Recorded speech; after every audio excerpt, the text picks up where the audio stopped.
What did he understand about leadership, about the fabric of the country, that allowed him to stay in power for as long as he did and lead the country through both of those crises?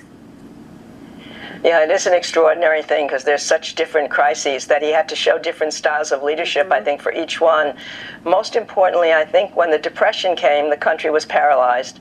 There was a sense of not knowing how to move forward in so many different arenas, and he had suffered his own paralysis. Once again, I think that adversity set him up for that job. He knew what it was like to have to optimistically move ahead to try and walk on his own power, which he never was able to achieve, but he was able to achieve enough strength that he could appear to be walking on his own power, which he thought could finally allow him to be a leader.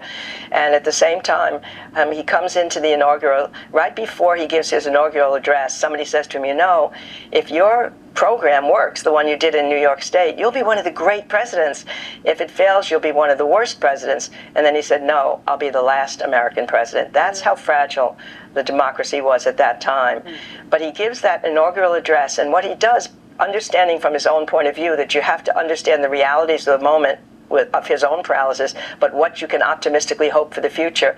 His first line is, it would only a foolish optimist would deny the brutal realities of the moment. But then he makes his famous comment, but the only thing to fear is fear itself. And what he did in that inaugural, he told the people, this is